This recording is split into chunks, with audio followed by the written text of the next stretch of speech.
Alright, it's time to install the motor. And we're going to wire it up. Give it a test run too. So, long hood is going to be forward. I'm going to take my motor mounting stuff here. Some goop. I'm just going to give it about that much. That should do the trick. Alright, let's go ahead. Put in the drive shafts. Alright. Now, let's get them lined up nice and straight. I actually have a piece of track right here I can set it on.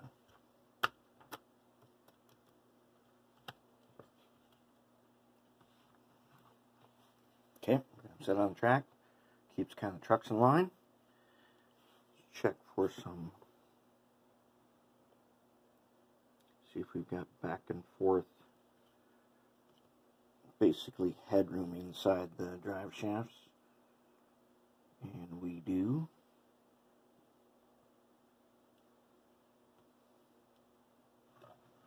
That looks pretty good. Let's just test fit the shell. See if that's going to work. Yes, it is going to work. Okay. Now it doesn't take long for the goop to set up. But we need to add some wires now. So what we did is we took truck wires. We've added pickups to both sides. Right alongside here is where I run the wire up to a little PC board I made and put on the top there. Both sides. Because they're, when the trucks turn, that little corner space is still open. So I don't want it to get in the way of trucks turning back and forth. Looks pretty good right there.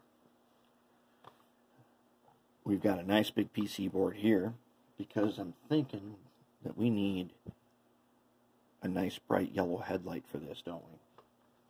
Which will require some extra wiring once we got this thing working. So, now, here is the thing. There are two ways I could do this. Now we're going to do it the easy way. We'll see how good it runs then. So let's go ahead and tin some wire.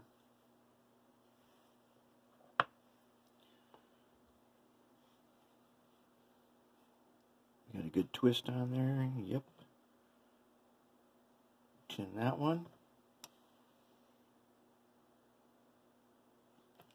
Tin that one. Now let's get some solder.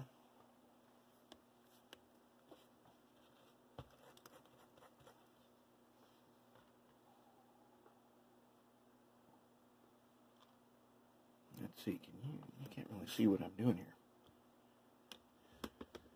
See if we raise you up a little bit, you'll be able to see more. Here, how's that? Alright. Let's go ahead and tin that one. And tin that one. Okay, now I want to connect on here, here, and here. So if you've seen some of my other ones lately, I've been segregating the motor leads a little bit, knowing that a decoder would be going in there. I'll also do this back one. That is not necessary because the other way I can do it is all I have to do is take these two wires here, unsolder them, connect them to the decoder, connect the decoder to this pad, and we're good to go. That's all that has to be done. But I've been putting these two on the very end here to make it even easier to do that. Alright, let's get some solder.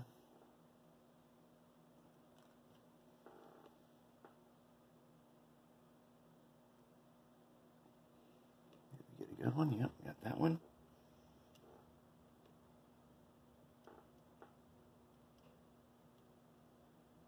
Good to go. Now let's bring this one up to the new standard, where we use a piece of heat shrink tubing instead of tape. I don't shrink the tube because it isn't necessary. The tube's small enough as it is. So what I do, right above the drive shaft, I want a little piece of tube right here.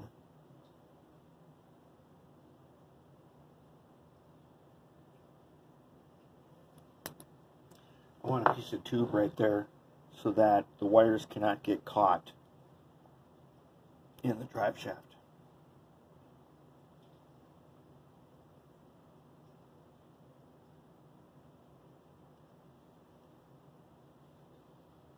So I'm just going to put it on there, and I'm not going to heat it up. I'm just going to leave it there, just like that. Nice, neat, and clean. And then I don't want to make it too tight.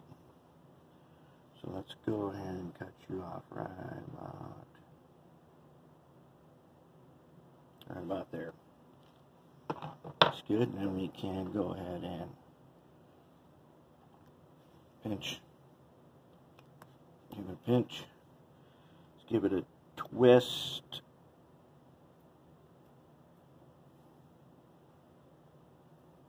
I like a good twist on these. Say, oh, you don't need it, but if you do twist it,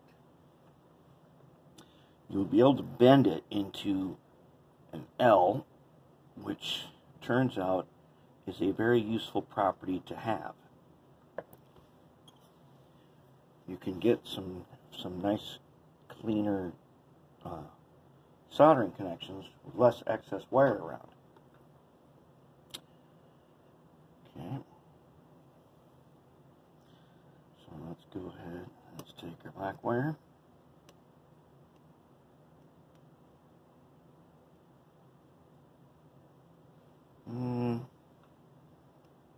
Too far back. Let's bring them.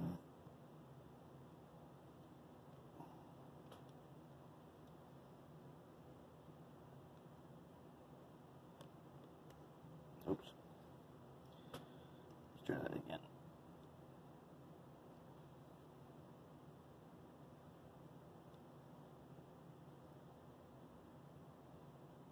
There we go.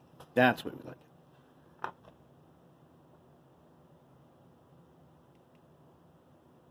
Flux.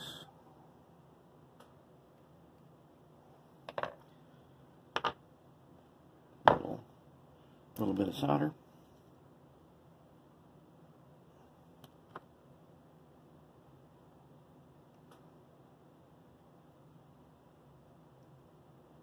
There. That's nice and clean, isn't it? That's a nice clean wire. Okay. Let's go ahead and prepare the second set.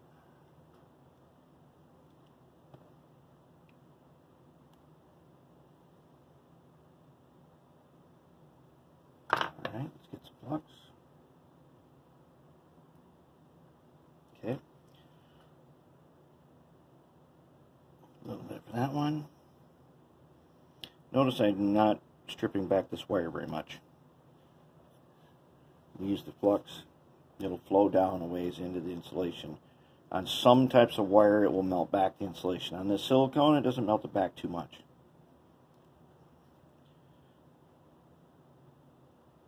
Okay.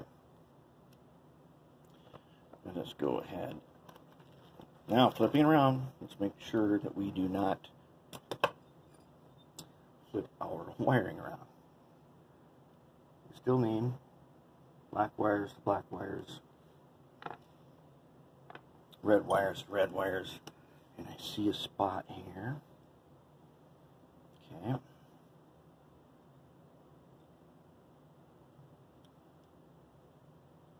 There we go.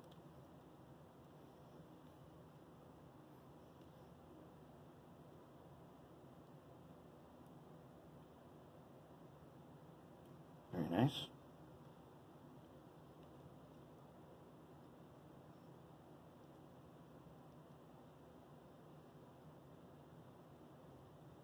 nice. Then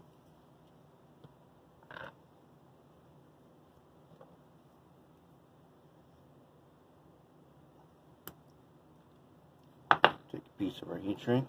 I got this heat shrink tubing at the hardware store.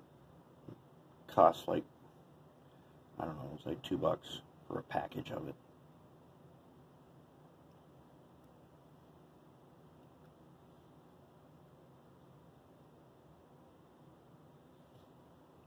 Yep, that looks like about right.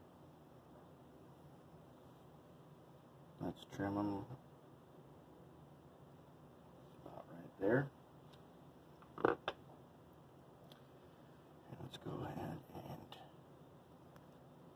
pinch it, pinch it, give it a twist.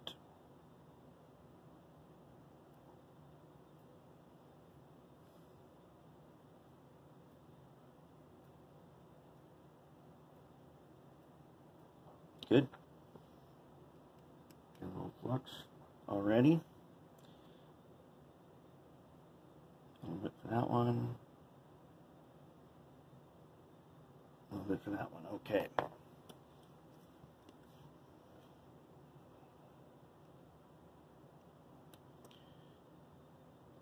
Tin 1, tin 2. Take our tweezers.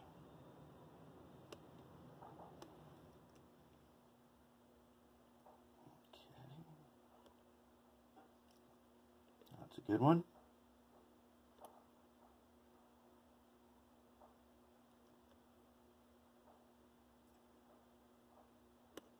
Nice. Okay. That's pretty clean. That's some good clean wiring right there. But, did we get a match?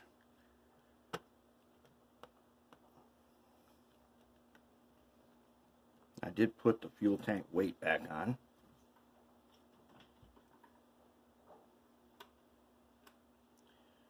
And are we going to go in the right way? Yes, we are. Let's put them on the track, though. How about that? No.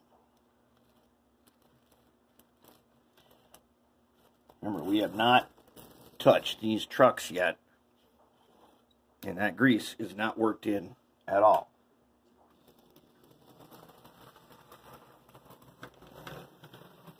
If we can get grease worked in here, we can get that grease worked in.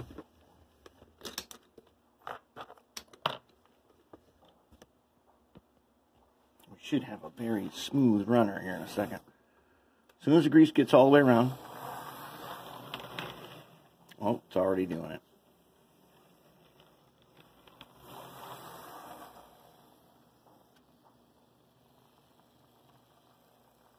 I like it.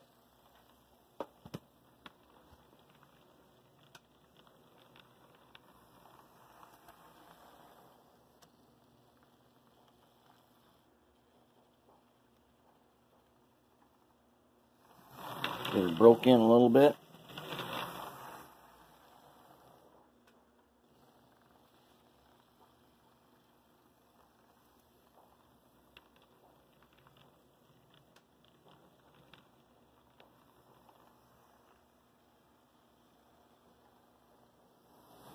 I think we have gotten it. I think that's pretty good. So there it is, motor replaced, wired up. I'll go running on the long track a little bit, and later we'll hit it with the test the 15-inch radius on it.